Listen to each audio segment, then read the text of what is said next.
Hey, what's going on? Welcome to another Change Truth podcast. Happy to have you here. Happy to be sharing this conversation with myself and Neil Woods. Neil spent 14 years as an undercover operative in the UK, specifically targeting and busting drug gangs. So people moving drugs in and out of the country and selling them in his communities.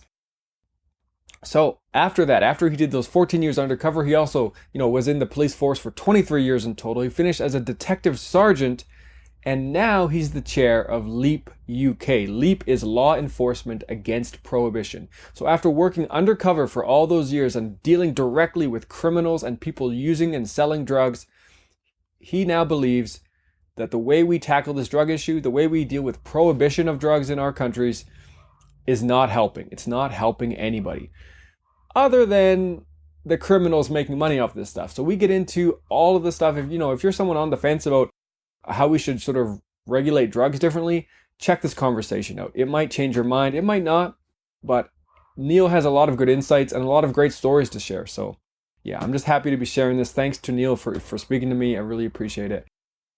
So we started this conversation with Neil talking about how he began as an undercover operative in the UK. So check it out. This is me with Neil Woods.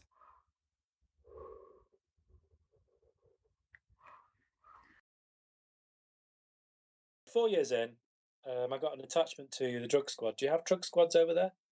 Yeah, for sure. So, and then one of them suggested, because they hated having us rookies as an attachment for a month. They really hated it. But one of them suggested I have a go at buying crack from this gangster. So I had a go, and I managed it.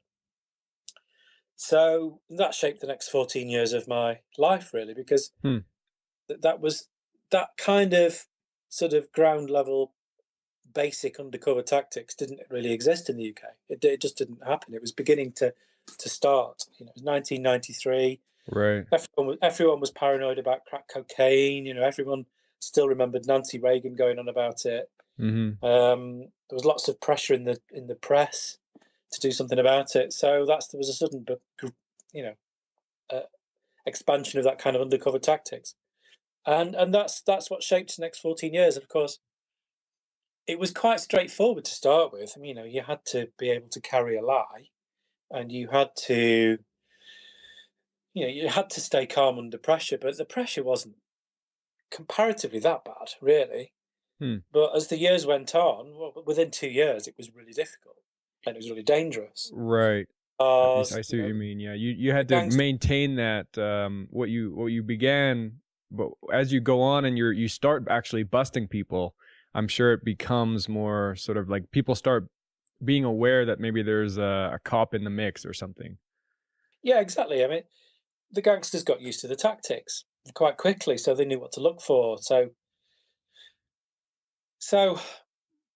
this is at the core of really it's one of the main reasons, or the main threads of reasons why I ended up doing what I do nowadays, and that is that over time, for every year that went by, the gangsters, the organised crime groups, got more savvy to the tactics, and Mm-hmm. every year the police try and develop the tactics, and I was actually involved in the development of the tactics because I ended up training under other undercover officers. So I travelled around the UK. I developed the tactics. Um, I used to lecture on it, and so there was constant development of tactics, just like in The Wire. It is exactly like The Wire. There's always a trying to develop more tactics, but there's always a pushback, just Right. like The Wire. Yeah, I've heard you Um, talk about that. Talk about you kind of put it like an arms race where the criminals or the gangs they start to know what the police are up to, and then they have to be one step ahead all the time, and you just kind of one up each other. yeah, that's exactly what it is, and The Wire is so accurate. I mean, I know I keep referring to it like this, but it is. There's a parallel there in this country. There's a parallel everywhere, and yeah, it's an arms race with no chance of de-escalation. Right. So, so the gangsters, but the ultimate defense mechanism, the ultimate tactic that organized crime has, is the use of intimidation and the use of violence. So, with every year that goes by, they get more and more violent, and then there's a sort of Darwinian thing goes on because then the police catch the low hanging fruit easier, Mm. And the most successful organised crime groups, the most successful gangsters, are the ones who are the most violent, who Hmm. can most successfully intimidate an entire community. Because Right. if you can terrify an entire community in a city, and it's usually the poorer parts of a city, if you can completely terrify that area so that no one grasses you up, so it's a protection against police informants, and if you can make it really difficult for undercover police to operate, if you threaten people and say, if you introduce an undercover cop to me, you'll be tortured to death, Oh, then I see. then you're going to be the most successful gangster to protect against that tactic, aren't you? Right. So it's got a Yeah. dark thing, and it's always going to get nastier. It's always going to get worse for as long as you police it. For as long as you use police tactics, you will always make the communities more vicious. You will always make the gangsters more vicious, and there's an inevitability of that. There is no chance of de-escalation. Right. So so I'm sorry, I've probably gone off the subject. You wanted to say you wanted to know what my day to day Well, sort yeah. of. Well, you've definitely rounded it out already. Like you obviously like I think it was. What did you say? 14 years you were undercover.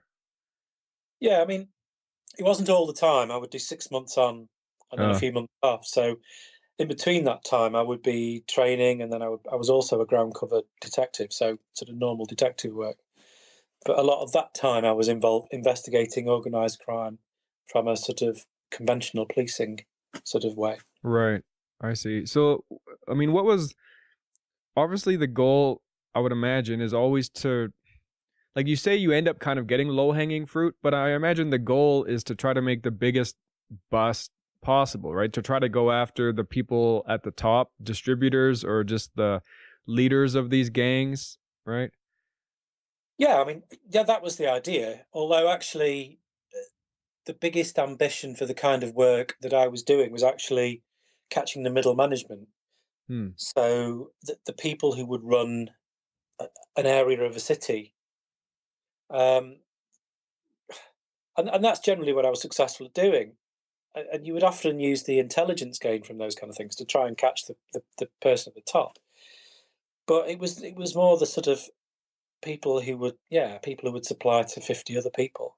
So Hmm. those were the Okay. kind of people I was after, and I would, I was very successful at catching those kind of people, but they tended to be the more unpredictable. So how Uh, did it? So what? Like okay. So what would it kind of come down to with if you're trying to bust someone like that? You work your way in obviously pretty low. Like you're just like you start out by just trying to buy some drugs from someone, and then kind of like maybe go back to the same person a few times, make more purchases of whatever it is, and then start asking a little bit more questions here and there as you go. Like, oh man, where do you get this kind of thing?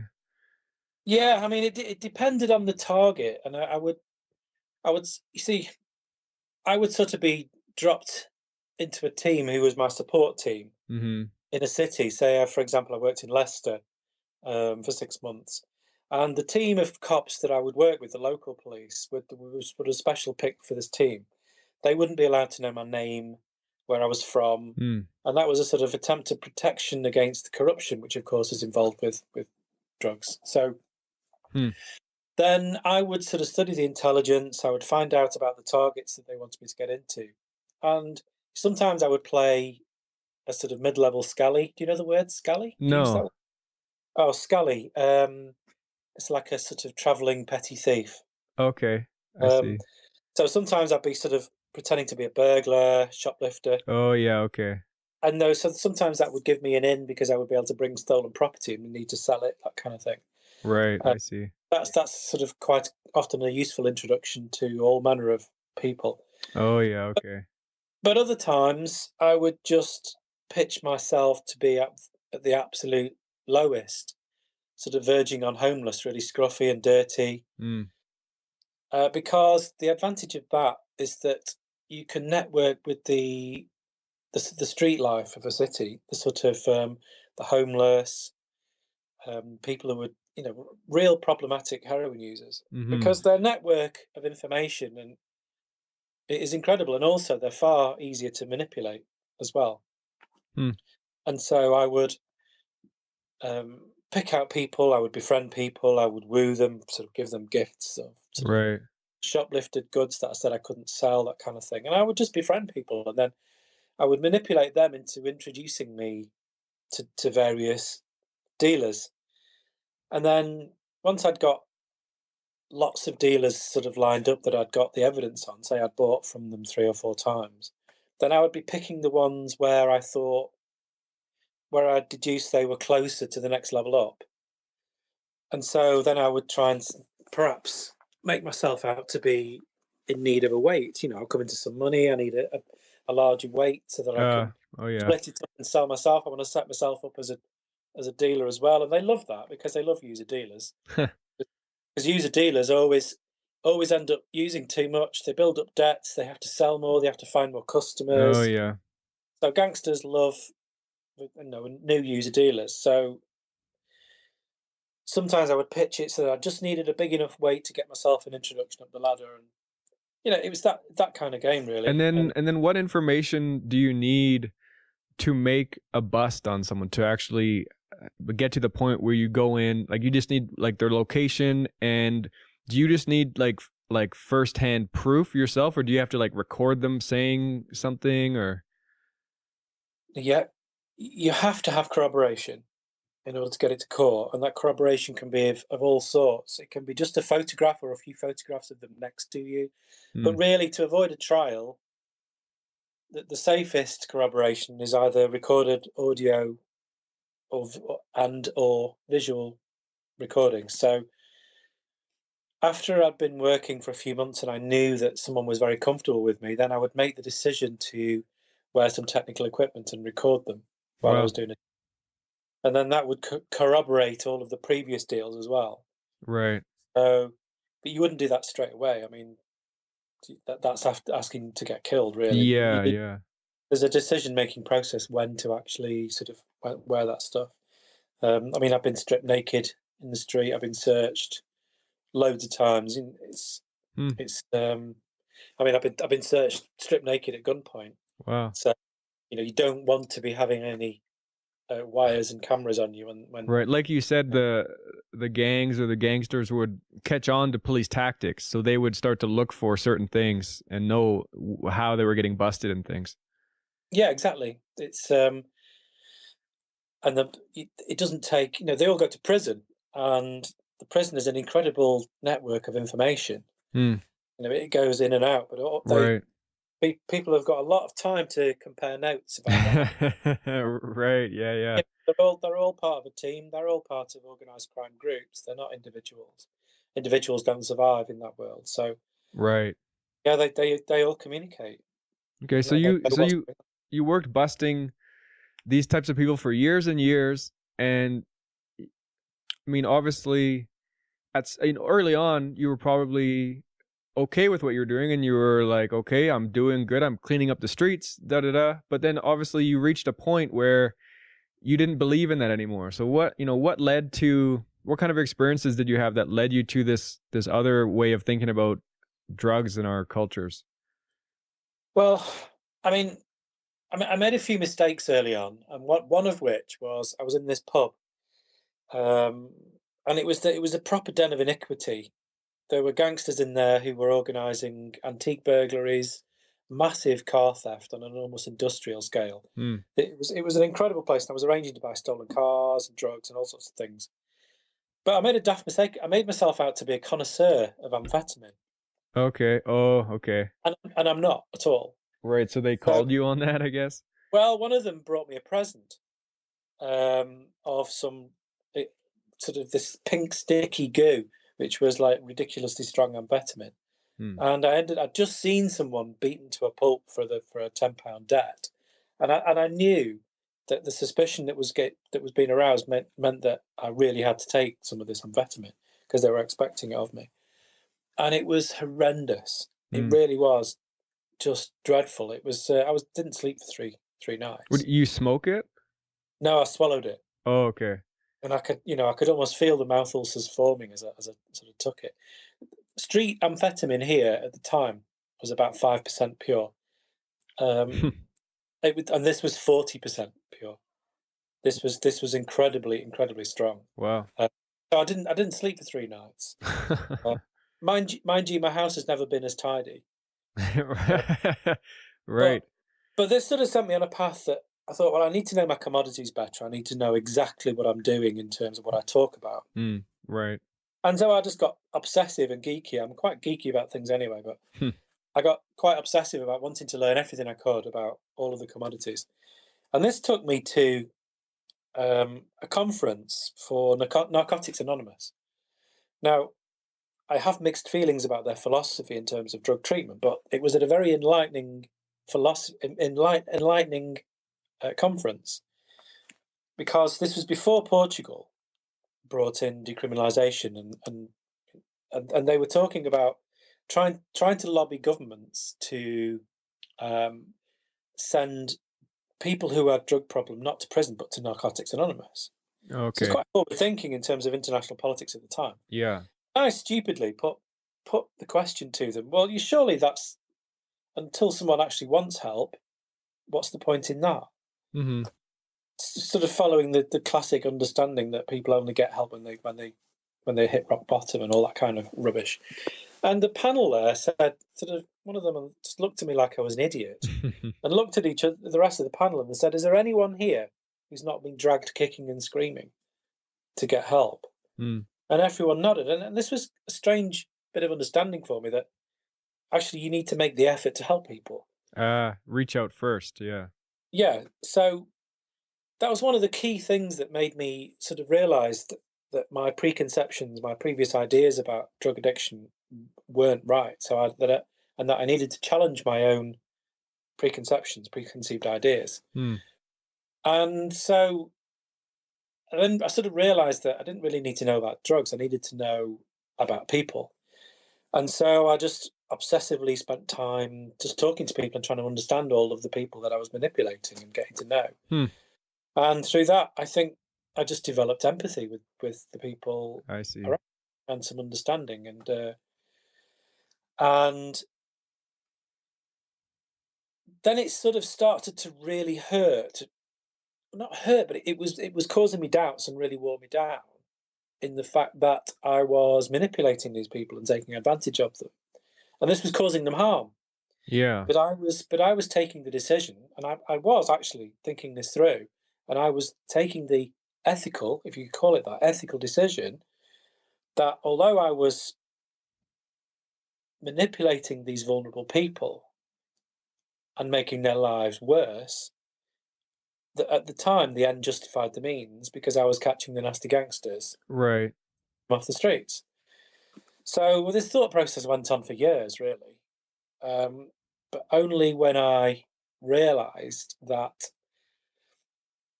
and it took me a lot longer than it should have done, really. But only when I realised that the reason the gangsters were getting more vicious year after year was because of me, or rather, not just me, but people like me.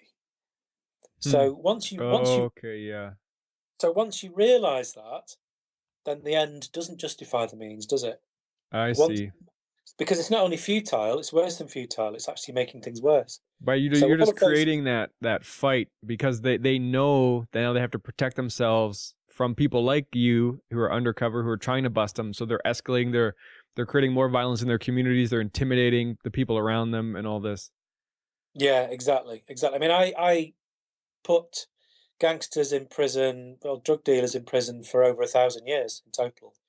Um, Oh, and we wow. don't have the really long prison sentences like we do in the USA. I don't know what prison sentences are like in Canada, but I put people away for a long time, and the most that the drug supply, the heroin and crack cocaine supply, was interrupted in any of those cities that I worked at any one time was for 2 hours. Really? So that's that's high futility. You're saying that, you busted one, either like an individual or a gang, and then, within a couple hours, someone else moved in and started selling the same type of supply that they were selling. Yeah. I did one job in Northampton. I think it was 92 or 96 dealers locked up. Wow. Northampton, that big a city. Um, I mean, six of them were the really nasty ones I was after. A gang called the Burger Bar Boys. They were really, really vicious, Mm. almost legendary gangsters involved in all sorts of murders and things. Got rid of 92 odd dealers. You would think that the entire operation, that there wouldn't be a drug Yeah, available that's for huge. a long time. 2 hours. Two Really? hours. That's how long people couldn't get heroin for in Northampton. So someone There's like always was on the someone ready streets to and you heard like firsthand, like someone was like, yeah, within a couple hours I found another supplier kind of thing. Yeah, there would be there's always a scrap. There's always people fighting for the opportunity to sell the drugs. But there's always more gang members. There's always Mm. more people to step up because policing doesn't reduce the demand, Right. so it Right. can never be successful. And so yeah, that's why I came to my realization really, and it was a hard realization because to have spent so many years doing those things, Yeah. there's a lot to face up to really because I took those decisions ethically, but in retrospect, they weren't. It wasn't ethical behavior. Yeah, I mean that's a pretty hard thing to do. I mean to do that for so long and then to have to admit to yourself that on some level maybe you've been tricked by these laws, thinking what's dealing with what's good and bad. But it's incredible really that you've come out now on the totally other side, right? And it's I think I read maybe that you were you diagnosed with post-traumatic stress disorder afterward. Yeah, I mean, it wasn't straight away. I mean, I stopped working undercover, I think, in 2007, just the beginning of 2007, and I didn't get my PTSD until 2011, really. And there was Hmm. lots of things that sort of brought that on. I had some domestic problems, um, but yeah, it added up eventually, and I'm sure all of the near-death experiences that I had, Right. all the knives and all sorts of stuff that I went through, I am sure contributed to that. And I had about 10 months of counselling for the PTSD.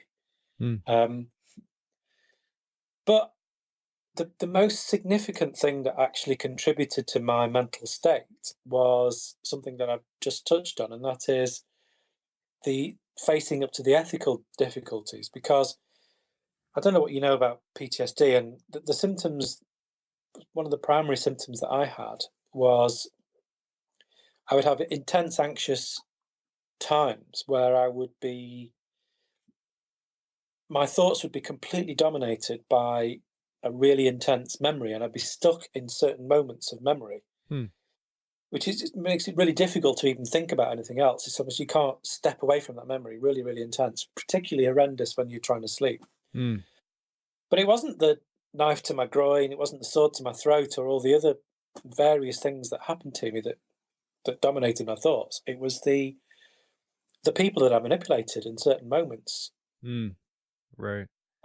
So I know I've discussed this with some ex-military, someone I know called Ben Griffin, who used to be in the SAS, Hmm. who's now part of Veterans for Peace, and he describes this as more like uh, an illness or rather a condition called moral damage, because it's worth bearing in mind when we look at what can make our mental health fragile and damage it like PTSD, is that we can be damaged by things that people do to us, but we can also be damaged by things that we do to others. Right. And so that's sort of defined as moral damage, certainly within ex-military terms, Hmm. and that does fit because you have, because I've done some really bad things when you look at it in stark terms, but at the time I was justifying them to myself. Right. I see. It's that sort of that regret. It's that regret of actions or of how how you treated other people, because now you have that perspective, like because you've come sort of full circle to see sort of the truth or what's actually happening.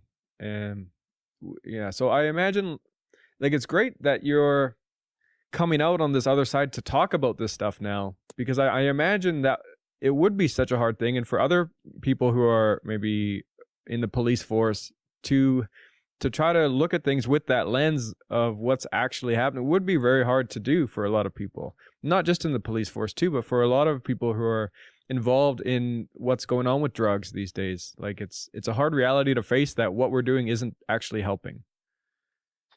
It is, yeah. I mean, it's difficult for a lot of people because we have been conditioned, and I think the appropriate word is propaganda. Mm-hmm. It's not just misinformation because, Nixon called it a war on drugs. So if it's a war, and I think we should accept it is, Mm-hmm. then misinformation is propaganda. Right. So we have I don't know what you have there as a national. I know you have the mounted police, don't you? They are Yeah. national. The So we RCMP. RCMP, we have the only national sort of thing we have here is the National Crime Agency. Mm. So it covers all police areas, and they do sort of serious crime and drugs investigation. And regularly, they have a news story that they put out in the press that where some enormous seizure of cocaine has been found on a boat coming into the UK, and they show pictures of it. They show photographs, and there's like massive piles, almost hay bale size boxes of cocaine, and they trump it in the press, and it gets in the newspapers and the news. Right. And they even had a tweet recently, the most recent one. They even sent out a tweet quiz. How many lines of cocaine has been prevented from getting onto the streets by the seizure? Is it so many million? Is it 28 million? It's just a silly tweet quiz, but that's a con because, and I always harass them with tweets and ask them questions because it means nothing. So I asked them, all right then, if this is such a big seizure, what percentage of the annual imported cocaine is this?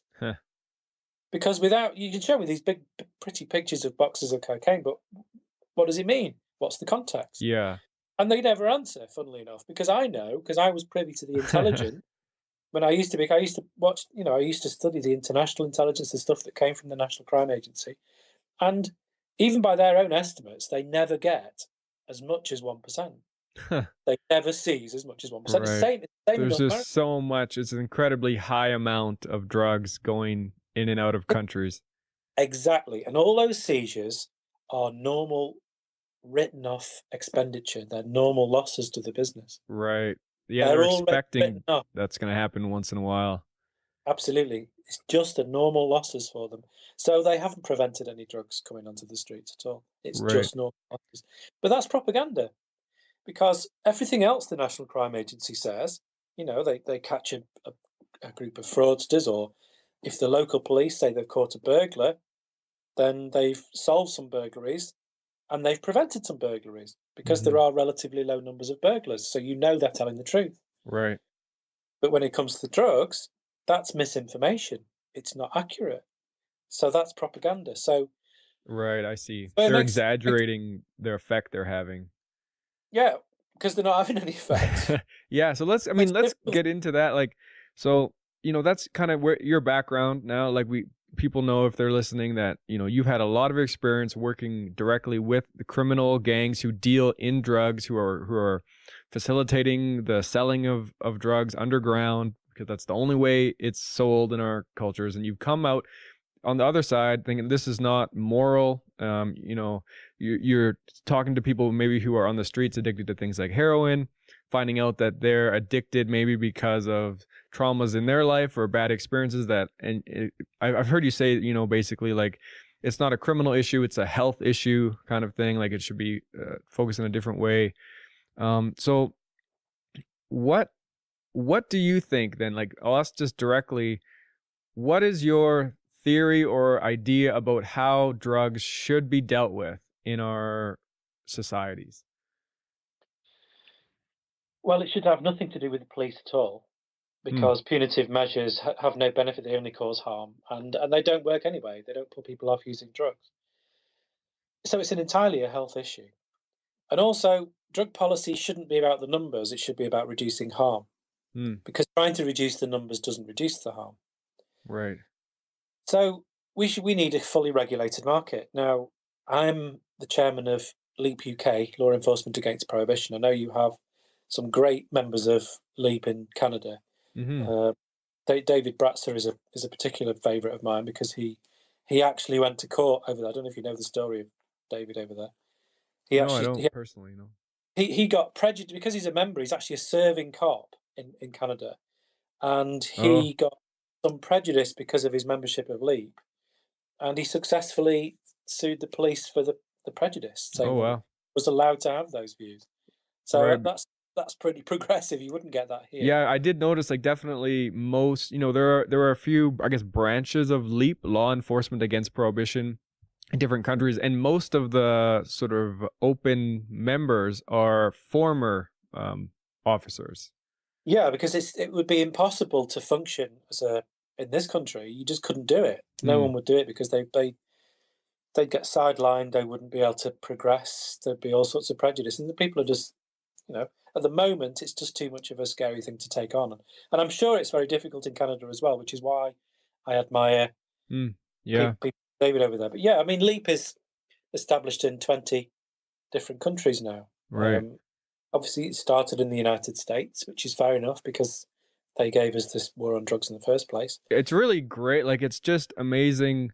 I think a lot of people can it just they're more willing to accept this information coming from someone like you or other people who've worked on the other side, who've worked directly in this criminal sort of world and dealing with the drugs coming in and out and being sold and drug users, and you just have that direct perspective that people can, people who maybe don't want to listen to me talk about, I talk about like psychedelics and stuff too, this other side of this war on drugs, that some of these things can be like beneficial for people when used in the right ways too. But some people don't want to hear that. Like some people don't care about that. But the perspective of a lot of people from your organization and other branches of LEAP, people can really, I think, they're ready to hear that, because of who's explaining it. Yeah, definitely. I mean, there's lots of great reform organisations and people who speak out and spend, put a lot of energy into things. But you're right. It's our organisation that people listen to because we've been there, and I never get tired of that double take. Really, when I do, when I tell people, it says, "Hang on, you used to do what? And you're saying what?" And it Yeah. literally is the first time people would even listen to the subject and talk about it. Yeah. So yeah, this is where we are the important organisation. If we want things to change, then it's the growth and support of our organisation is what's going to get us there. It, Hmm. so, so if anyone out there wants to know what they can do to try and bring this dreadful policy nightmare to an end, then support Leap. Um, we're doing incredibly well in the UK, but we need funds. So Mm. if anyone out there can help, there's find the Leap UK website and please donate. I have to try and get that in because we do struggle Yeah, for no doubt. Like, and so what the would you more do speak- with funding? Like, how does funding? What kind of things are you trying to put out there? basically funding. One of the most important thing is just putting on speaking events because speaking events don't pay for themselves. Hmm. So and also to enable us to lobby politicians to take part in debates. But the most important thing is just the public reaching stuff. If we Right. can put on an event where we can get a local media hook, like a local newspaper, Right. you can reach an enormous amount of people in a very short amount of time. But you Yeah, need to be able to do it. I see. We are having an incredible effect in the UK so far. Yeah, that's I mean, good. It seems like the things books. are changing for sure. Yeah, I mean, our recent change in government isn't the most helpful. But Yeah. having said that, we do have allies in the Conservative Party. In fact, we probably have more allies in the Conservatives than we do Labour. But it's a cross-party issue. It's not a left-right thing. Yeah. It's those that accept we need to follow evidence and those that moralise. Really, I think that's the dividing line. It's interesting you talk about psychedelics and how people don't want to listen to that because one of the views that I have formed is that psychedelics epitomize the civil liberties aspect of the argument Hmm. because if you look at any kind of comparative harms list, I mean, you're probably aware of Professor Nutt's Yeah, for comparative harm. sure. Yeah. If you look at that, if you are if you're a politician who says that drugs are illegal because of the harm that they can do, then the comparative harm index completely takes away that argument, because the probably the least harmful drugs are things like psilocybin and LSD. Right. So As then it far as becomes, like physical harm to the body, it's very like you'd have to take in a huge amount to have some kind of physical negative reaction. yeah, exactly. And also the sort of trope that there's sort of the old idea that, oh, it means that you people who are more likely to suffer from mental illness Hmm. are more likely to have a problem with it. But actually, there is no evidence for that. That's just anecdotal. That's just what people say. There has been no presented evidence to that whatsoever. And if you look at in terms of, well, someone wants to change the way they think, that's like, what's the difference between that and a choice of book? Or Yeah. it, When it's it's how someone chooses to think. So it's a basic civil liberties argument. absolutely, I, yeah. now I can argue that, not perhaps as eloquently as some people, because it's not necessarily my topic, but I could argue that. Hmm. But unfortunately, if I was to start arguing that, then my average middle class audience that I try and aim at, they would just walk away because they don't want to hear that, do they? Yeah. Because people don't care about civil liberties. Hmm. So in terms of debating, I mean, generally people don't. You know, the Right. large population No, it's don't. true. It's true. Like, yeah, like I like to talk. We talk about like I talk about this idea a lot. Something you kind of touched on, and I mentioned was that you have someone on the street who's addicted to heroin. Often, there's lots of examples of people who studied this. Gabor Mate has talked about this a lot here in Yeah, Canada. And, he talks about like, he's treated all these women who were addicted to heroin in East Vancouver, and 100% of them had been like sexually abused when they were young. Like that. But there are a lot of people out there who just don't give a shit about that. And they just don't care. They don't care that they don't have that empathy. And that's fine. And that's where I think a lot of these other arguments are really useful to have. Things like, I've heard you talk about sort of just the cost, the dollar cost of a prohibition, and how, economically it's just not efficient. It's not a good way to handle this. Keeping people in prison is expensive. People going to hospitals more is expensive. Ambulance rides. There's a lot of things. All the social services that go into treating like homeless drug addicts and things. It's like there's a lot that adds up. If you don't give a shit about that girl who's addicted to heroin on the street, there's a lot of other arguments that come into play too.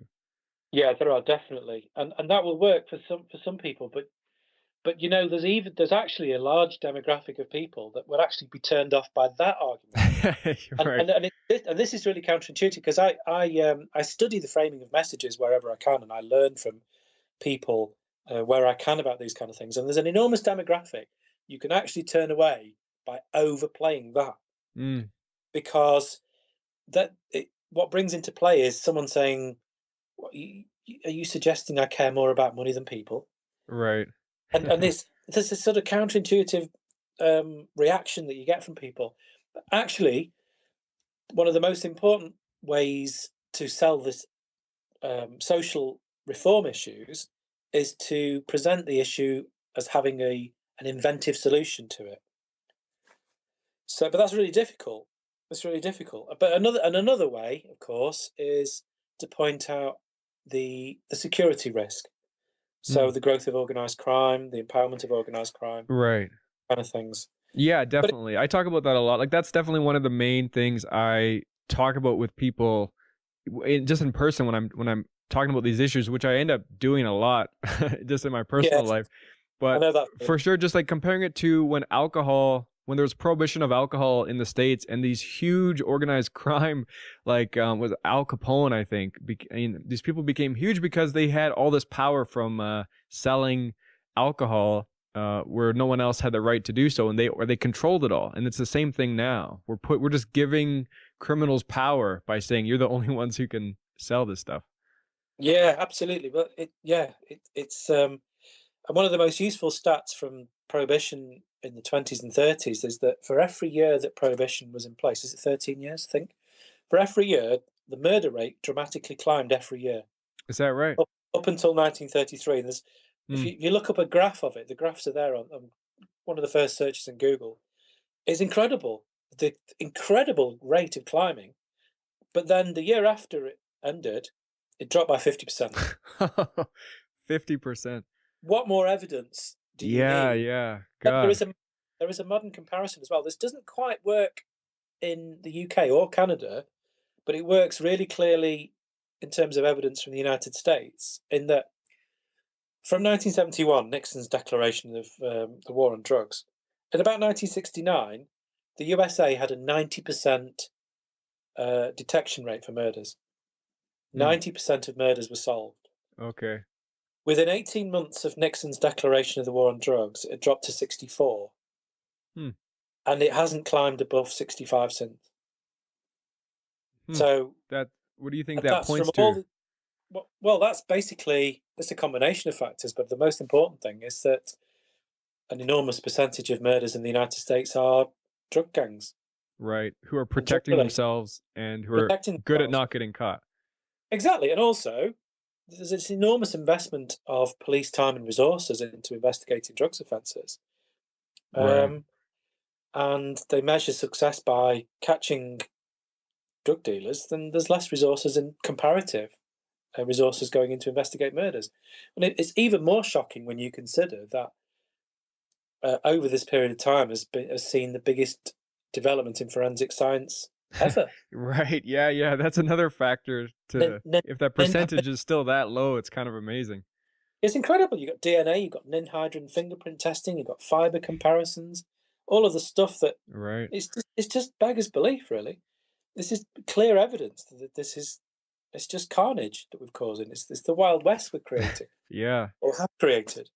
Yeah. Another thing that I do talk about a lot, it just comes up a lot when I discuss this with people who are maybe on the fence about this stuff, is it's this the simple idea that if you make drugs legal, more people are going to do drugs. And that by making laws, we're actually preventing people from doing drugs. But it's just simply not the actual case. By making laws against this stuff, you're not actually stopping people from using them. And it's really easy to get drugs. It's kind of, for something that's so illegal, it's kind of incredible how readily available everything is. Like, a really great example that I hear a lot is that there is no prison, at least I've heard this about the States, there's no prison in the United States that's drug free. You can get illegal drugs in prisons, which are like the most heavily regulated places in the country. Yeah, absolutely. I mean, and here in the UK, we actually have gang warfare on the streets of a city, and they're fighting about who controls the drug supply in one of the local prisons. So, Wow. and that's been a common thing for a while. So yeah, I mean, it's an enormously lucrative thing. And also, when you go into prisons, there's like a credit system. So if you're known Mm. as a successful burglar who can earn a lot of money through crime, you'll get more credit. So you've got a bigger line of credit. You can get more I drugs see. on the tab in the prison. Right. So and then when you come out of prison, you've got the pressure to pay for it. So this is one of the main reasons Mm. people reoffend so quickly afterwards. I see. But yes, the gang argument, and actually one of the best, probably the best person who was used that point is actually Trudeau, Mm. because his campaigning about the fact that teenagers can get hold of cannabis far easier than they can alcohol. Right. And by leaving this supply in the hand of organized crime, you are just making the gangs grow. And Mm-hmm. I'd listened to his speeches, and I've read some of the stuff that he's put out, and it's perfect messaging on it, and he actually won in votes. So Yeah. from over here, people who are involved in reform, I've watched very carefully what's happened over in Canada, and I would say it is the single most significant political move in the world. It's far more important than the states in America, Because it's an because actual federal level thing that's happening. and it was campaigned on. Ah, It was right, right. It was and what the he key ran on.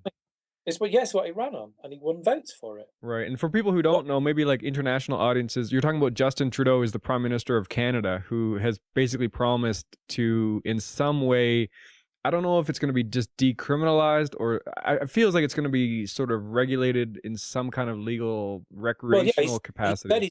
he said it needs to be a regulated market. Yeah, And the reason is to protect children because right. children get hold of cannabis easier than they can alcohol, It's so which is true. true though. Like if True, you're it's in a high true here as school, well. yeah, like Yeah, it was always easier. I mean, even now, like I'm still a young person, but it was far easier to get drugs when I was actually in school because you yeah, just have more connections at that point. It's just easier, and yeah, because regulation works. yeah, Photographic identification, it yeah. works. It really does. It's straightforward. It's simple. And Yeah, there's so many reasons, like, you and I speaking, it's kind of like preaching to the choir. We both are familiar with all the arguments. You can go on and on and on. There's lots of evidence-based things. The other argument being that, by having drugs illegal and they're not regulated, it's more dangerous because, like you said, you were taking methamphetamine that was like whatever percent pure, but there was all this other stuff in there. Who knows what's in the drugs on the streets? People are taking this really brutal combination of, now there's like fentanyl going around here, which is this really dangerous thing people are adding because it's super potent. Lots of people are overdosing.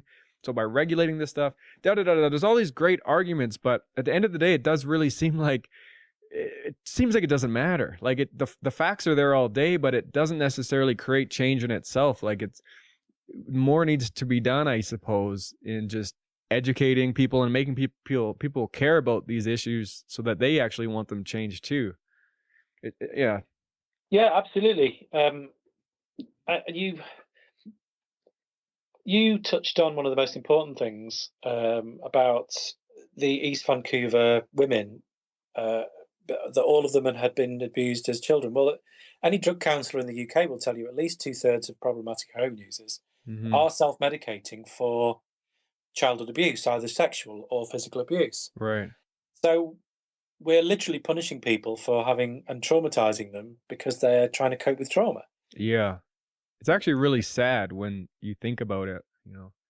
Yeah, it's horrendous. But there's again, if it, I'm sure people listening to this will all care in the same way that we do about those kind of things. But if when you do get into a discussion with people about that, again, if they don't care about that, certainly in the UK, 50% of acquisitive crime, so your thefts and burglaries, shoplifting, all those kind of things, is committed by less than 0.2% of the population, Hmm. and that's problematic heroin users. Right. And you can literally just remove that crime overnight by prescribing them heroin. Right. It Because sounds just a bit too simple, but that is true. it's 'cause, And there's yeah, they're evidence. they're physically they're completely addicted to this drug, but they also have no money. And so when you're that level of addicted, you're going to do crazy things to get that heroin. And that's where a lot of this theft and things come from. Yeah, well, it comes down to three choices, really. You can steal to pay for it, like a lot do. You Hmm. can allow yourself to be sexually exploited, Hmm. like a lot do. Or you can sell it to other people, Right. pay for your own habit. And so this sort of comes into the argument that you mentioned a few minutes ago, where people talk about people who are sitting on the fence and not convinced. They worry that if you regulate the market, that more people will take it. Well, with heroin, certainly the opposite is true, Mm. because if you prescribe someone heroin, they no longer have any incentive to sell it to people. That's funny. You And remove actually, that from the equation too, yeah. you remove it completely. So the reason that heroin spread in the way that it did through the 80s and 90s, in particular in Europe, is because user dealers need new customers. And the Mm. gangster who supplies the user dealer say, "You owe me more money, find more customers," and it expands, and that's what happens. And there's a famous experiment that went over about 10 years in the UK. I don't know, you might know about this one. Is that Dr. John Marks? No, I don't know that. He's he was a psychiatrist actually who was given control of a clinic looking after heroin users in this very large town, Widnes, which is near Liverpool, Mm. and he looked after all of the heroin users of the it might be a city actually. Anyway, large town, whatever. He looked after all of them there, and he just decided to prescribe heroin to all of them. Mm. And he did this, I think it's 12 years.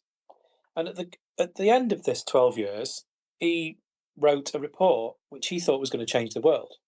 He thought this evidence is overwhelming. Every government across the world will think, oh, this is the way to do it. And he observed that the health of each person improved.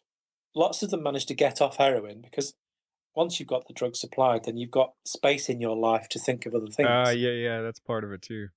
That's part. So lots of people, the health improved. There was less bloodborne contagions, less HIV. There Right. was no more HIV showed up from those drug users.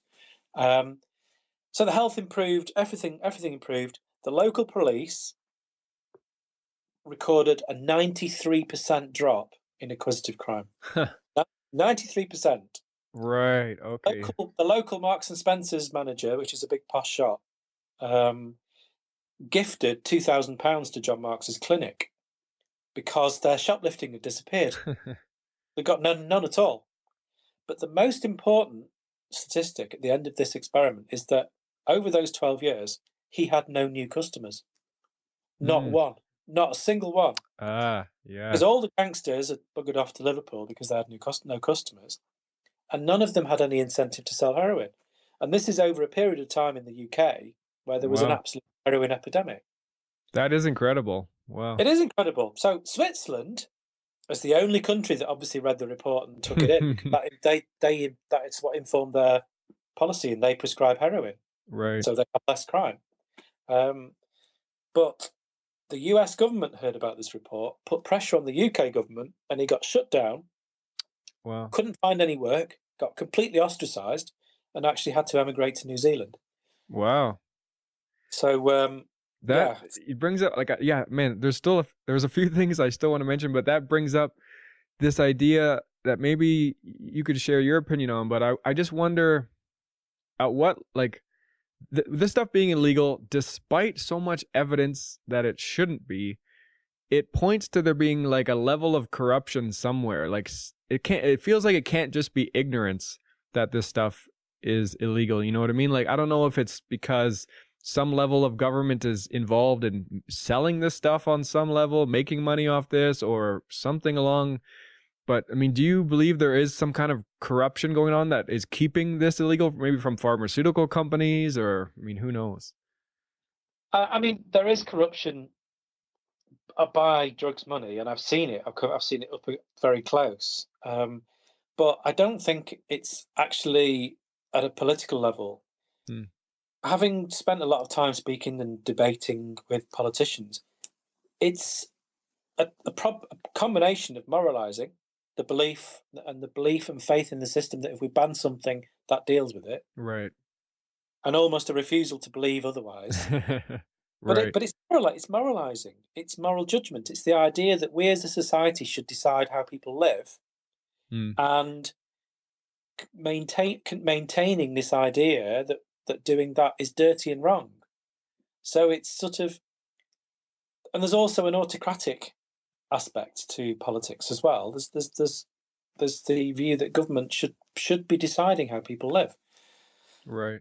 but mostly it's the fact that just like the general public, the politicians believe the propaganda.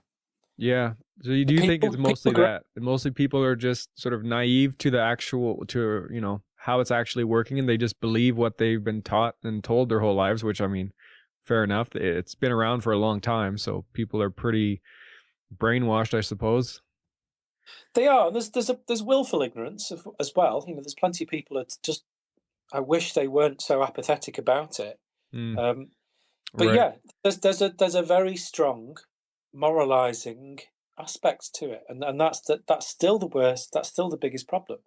I mean, the corruption exists at ground level. I mean, the illicit drug market corrupts the police.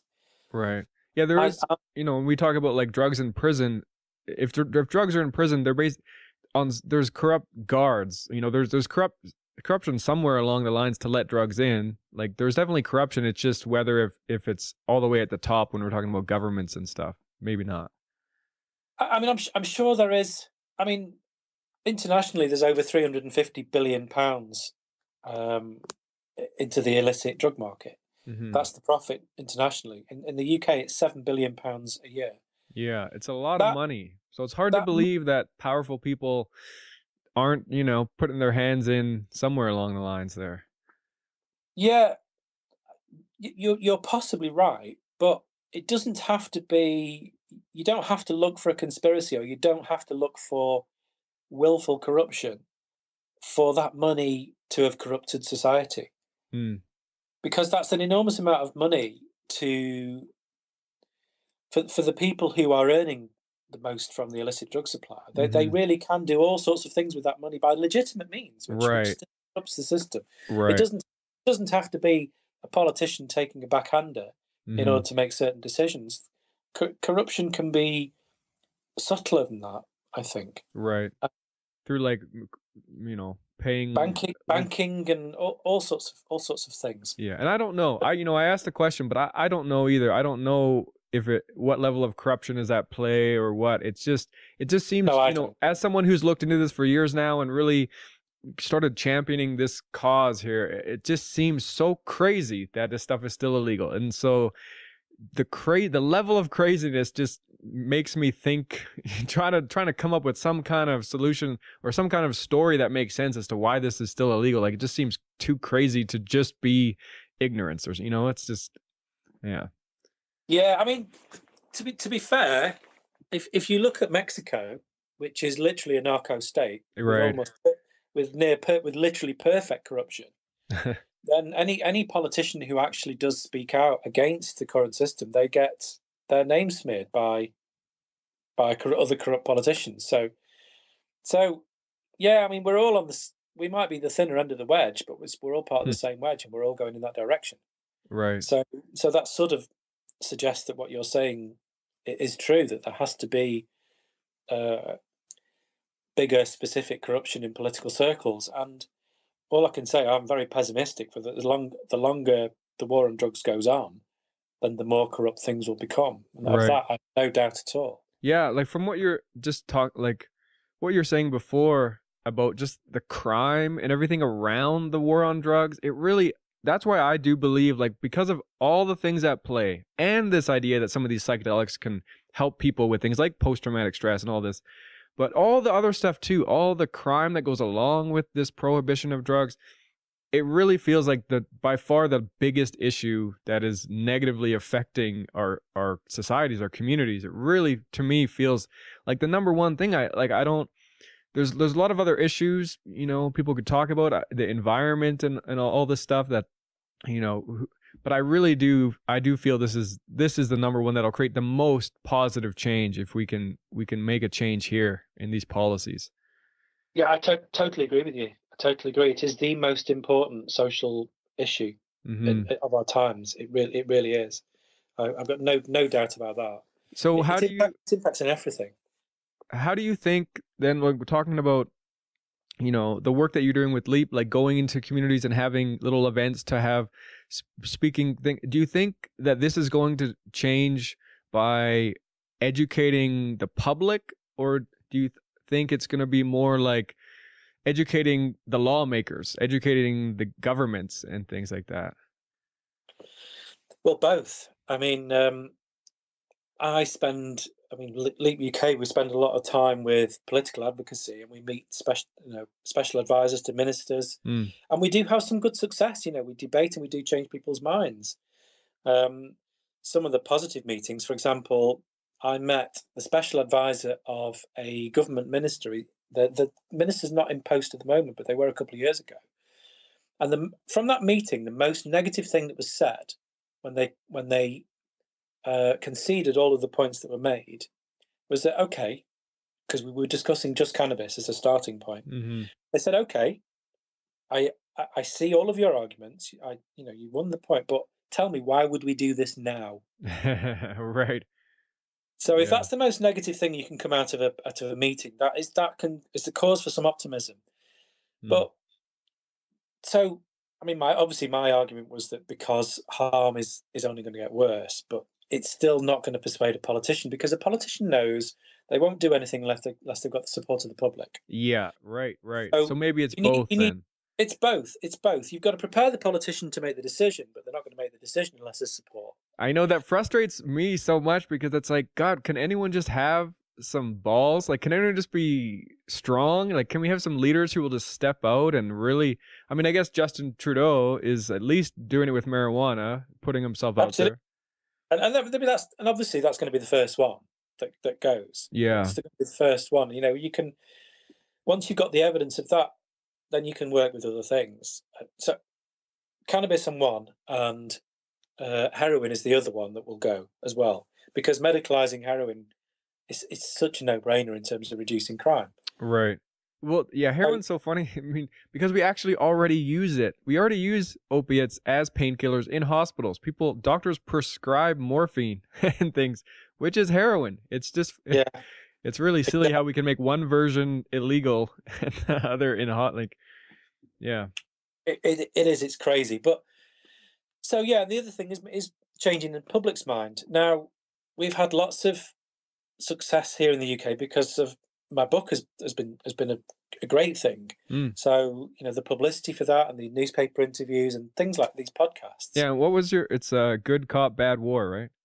Yes, that's right. Yes, which is available in Canada if people want to read that. And so what's the Um, main focus there? I guess it's kind of similar to this podcast, just with more details, like starting out, I guess, with your history, I would imagine.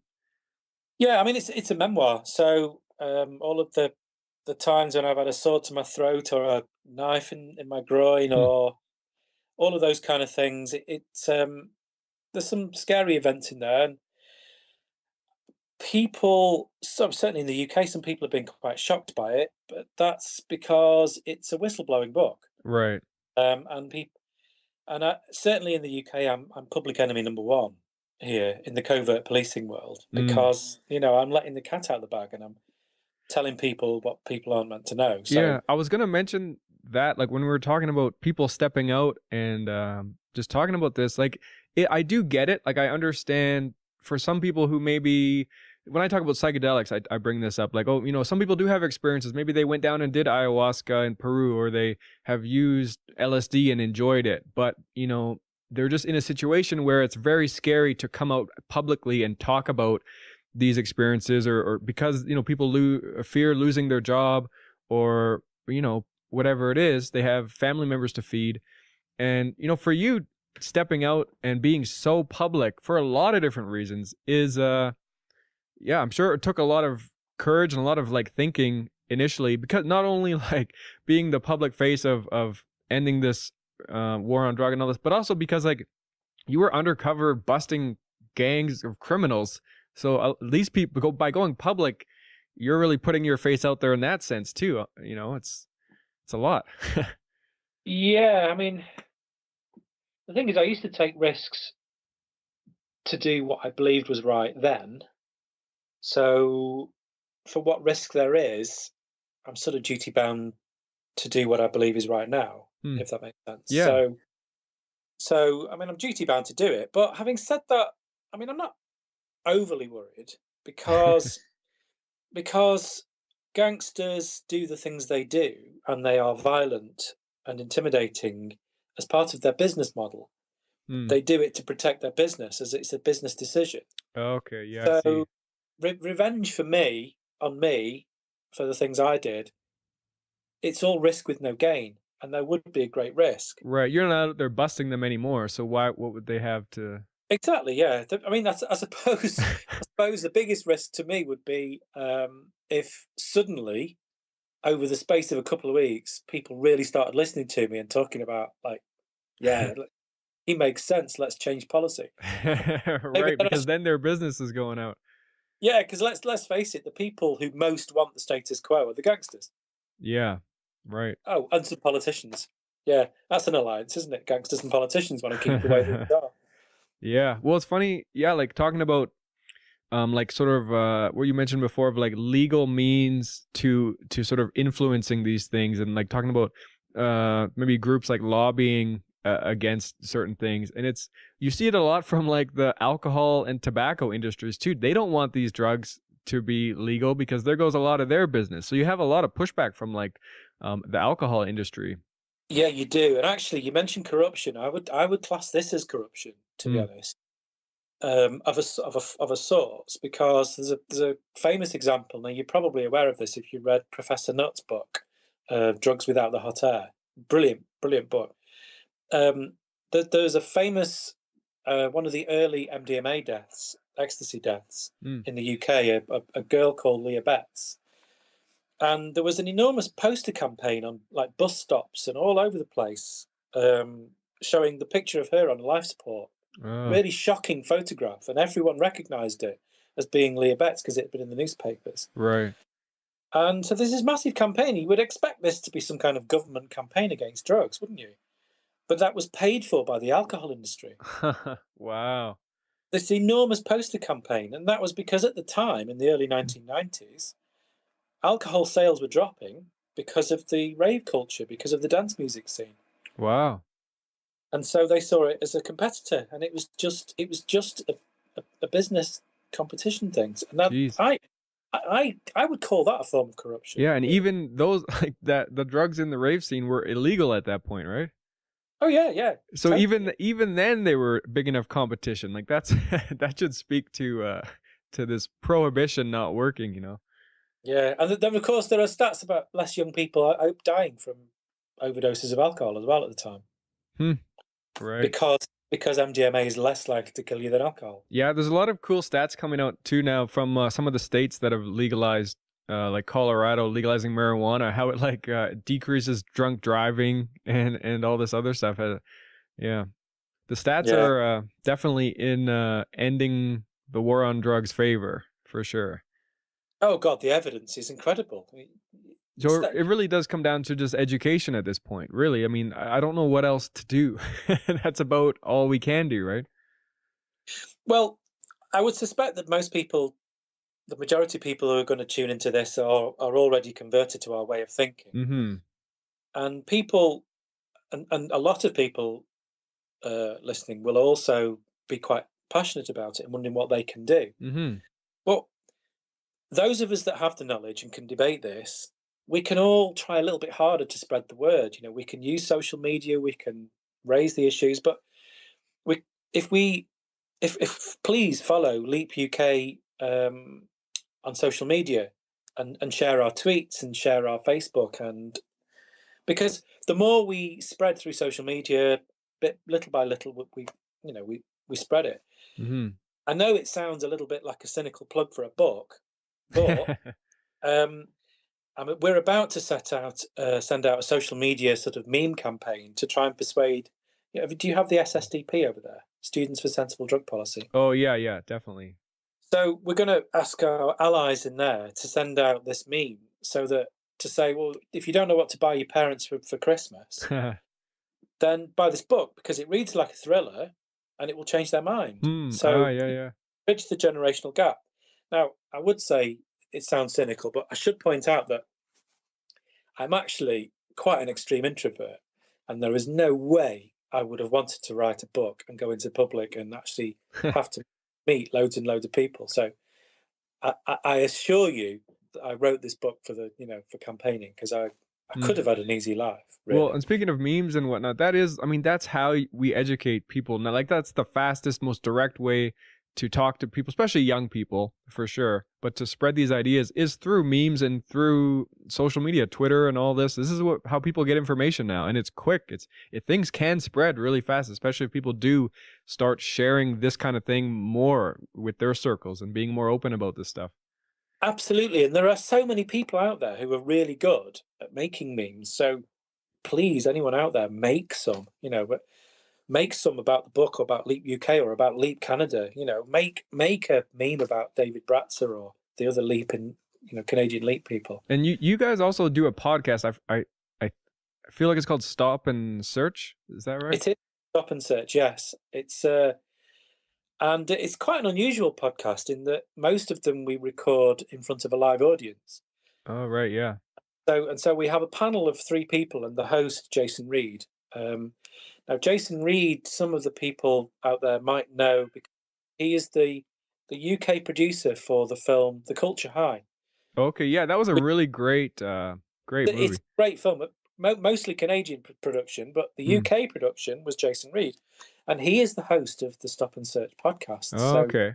and he is brilliant. He's really slick as an interviewer. But we have some really interesting panel members. We have often we have a comedian. You probably don't. Do you know Rufus Hound? No, I Really, don't.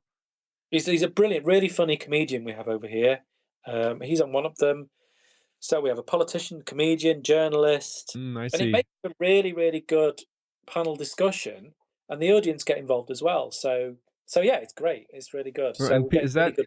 that's just I think it's audio only, right? It's audio only. Eventually, we will be putting out some film footage of them. But yeah, Okay. it's audio Cool. only. So it's It's on iTunes, I suppose then.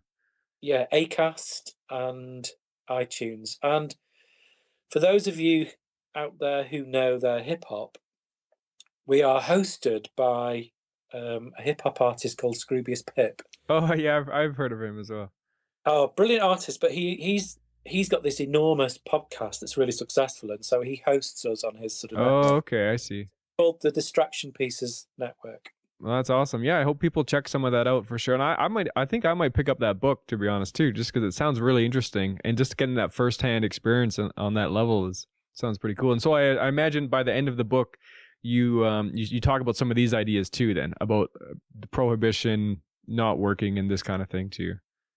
Yeah, I do at the end, but it's more the reader sort of comes with me on my journey and the events that happen to me. Really, it's more, as I say, it's almost like a fiction book because it reads Right. like a thriller, and you know that I did go through You're some not just crazy. preaching ideas or whatever. No, I think that makes for a dull book, Yeah, really. definitely. Yeah, yeah. It's up for people to make their mind up whether they agree with me or not at the end. I think Right. rather than preaching, I can't be doing with being preached to in a book. Really, I want it to be entertaining. Yeah. So that's what I try to do, and I'm no wordsmith, so I got a proper writer to write it Oh, I see. Yeah, yeah. because you know I write lots of stuff for websites, you know, policy type stuff, but Yeah, to actually a book is find a different story for sure. yeah, you've got to find the narrative, haven't you? And you know, I think the clever stuff that he did is all the stuff he left out. You know, just to find the actual narrative. Yeah, yeah, that is part of it. Yeah, like I have a writing background myself. I was at one point going to write a fiction novel. I got about halfway through, but it's all like, yeah, definitely is the editing is really the writing. It really comes down to Yeah, try to be succinct and like and whatnot in your ideas. yeah, it would have been twice as long. I mean, there's an entire 6 month operation in Leeds that just is not even in there. But it's still, you know, he did a great job. It was pretty traumatic though, to be honest. It was difficult being interviewed by it Mm, because you know he's a writer and he always wants more detail. He's always asking more questions, more yeah, questions. right. Tell me again what that looked like. Tell me again what. And yeah, and I got over my PTSD by that point, but it caused Mm, me quite a few sleepless nights. It yeah. really did. It's a long process to go through, but he did a great job, I think. Well, yeah, I really appreciate just that you're out there. Like, just you're like, it's like you're the perfect person to talk about this stuff because of all your experience and whatnot, and that you have gone, just seen the whole circle. You've seen all the ways drugs goes in and out of our cultures and who it affects directly and all this. It's really great, and I think I don't know how to really express this, but it's like a good example of how for people who maybe not even are in your situation, but are people who are maybe suffering in ways or in situations they don't want to be in. It's an interesting thing that you can kind of come around the other side, and then because of maybe a negative experience or because of doing something that you aren't proud of, you can come back and use that experience in a really positive way. And I think that's a really good example for other people who I'm kind of using this as a loose example, but people who are just suffering, maybe you can always take that and come back, bring it around and use experiences to really benefit other people by sharing, you know, what people went through. Yeah. I don't know if that makes Yeah, sense, but absolutely. No, it does. Yeah, it does make sense, and it just reminds me a point I wanted to pick up on something you said earlier on about people who use psychedelics but don't want to, are obviously worried about being public about it. Mm-hmm. And now I wouldn't criticize anybody for not being public, obviously. Yeah. But for those people who do talk about it, I appreciate that very much, because for everyone who speaks about it, especially if they're a journalist, it helps normalize it. Because Yeah. but we were talking about how to persuade the public, and obviously, you know, Leap has an important role to do with that by having a speaking events and the radio and the podcast and everything like that. So we can change minds, but also as important, at least, is just the gradual normalizing of these things in society. Right. Yeah. So every individual who is brave enough to speak out and say, "Yeah, I do this. It's a normal thing. I do this, and actually, my mental health works better for it." Right. So every time that comes out into the press, I don't know if you've noticed. I don't know if it's the same over in Canada, but over certainly the last 5 or 6 years, in this country, drug use has been treated in a less hostile fashion by the Hmm. press, and there is a distinct, tangible change in that. Right. That slow trickle of It's that a slow information and trickle, yeah. And so every person who does something, who brings that into the sort of drug use into the fore, every celebrity who says yes, so what? mm, I think journalists more than anything, but every individual who has the chance to do that, they're all contributing to that general normalization. yeah. And I sort of draw a parallel.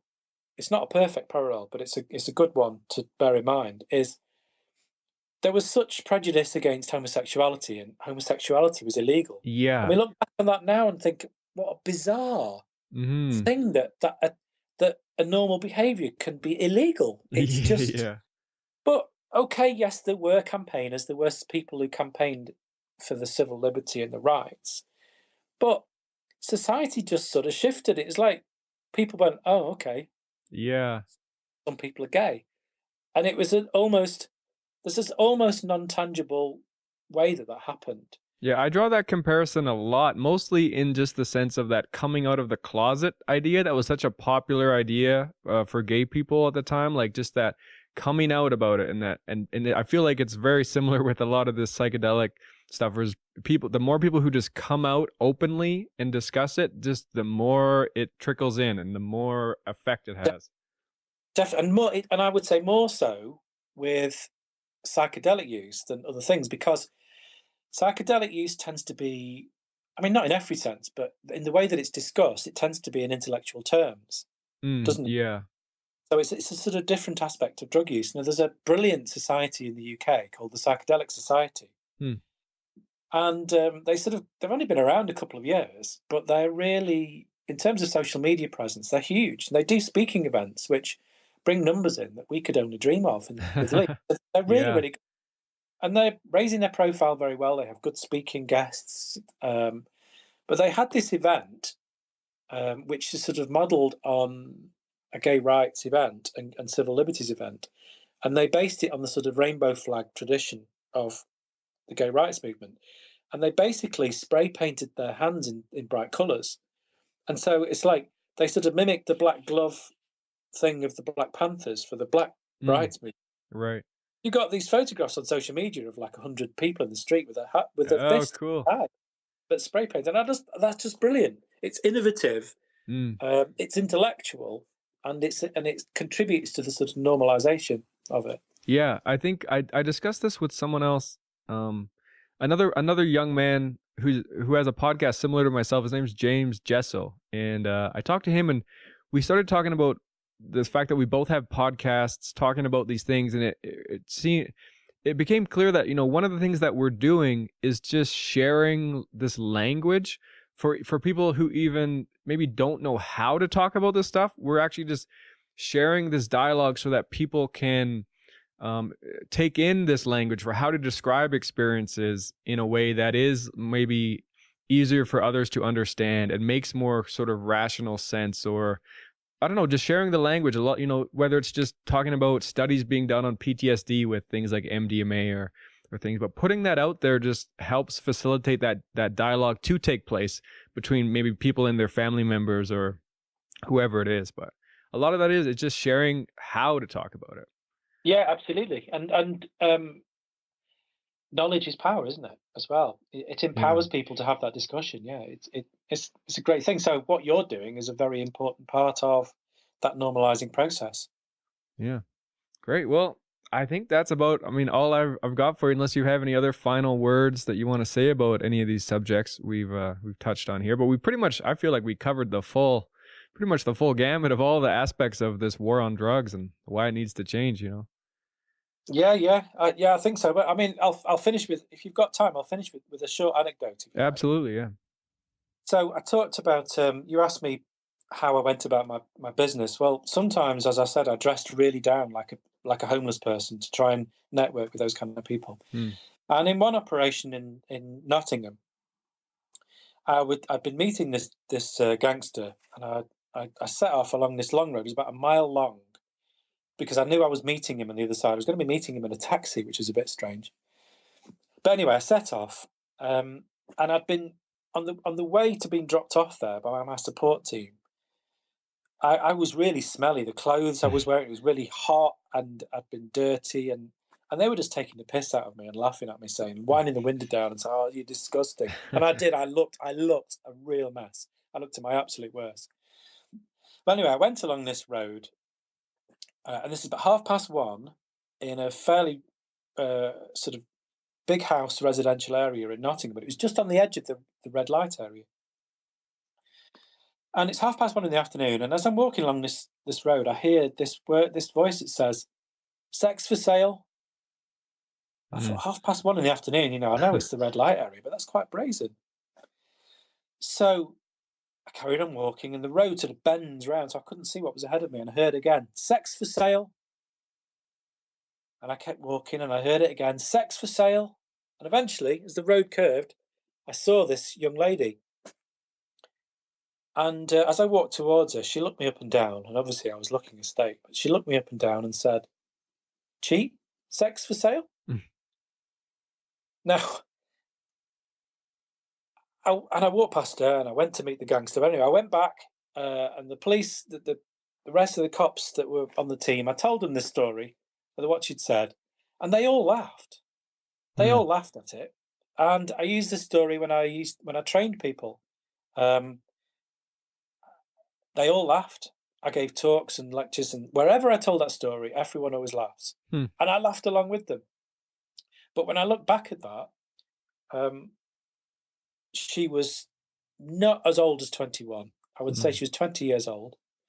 She was clutching a can of special brew, which is like super lager, super strength lager, about 8.5% strong, Right. desperately trying to fend off a heroin withdrawal. So she must have been desperate to have been shouting her wares at 1:30 in the afternoon. Yeah, no kidding.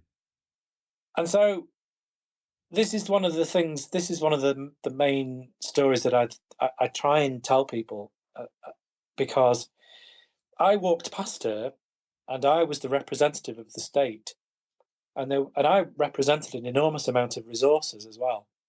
And I walked past her to go and catch a gangster, and I Hmm. don't even remember what the gangster looked like, because there's just an endless, amount of them. And so the point, I mean, I know I'm preaching to the converted, and we both agree, but in no civilized society should I have been walking past her when she needed help. Right. And so I just thought I'd leave you with that anecdote, just as a sort of explanation that I often reaffirm to myself that I will be campaigning for the regulation of drugs until my last breath, Hmm. because of people like her. Right. Situations like that. Yeah, I mean, it speaks to how sad it really is and how many people and situations that this stuff really affects. Like, I think it affects our whole community, It does. It really. obviously. Yeah. So I just sort of leave people with that one. Yeah. Yeah. Thanks. Yeah. Thanks for speaking to me, Neil. I do really appreciate the time. It's been a pleasure. Thank you very much.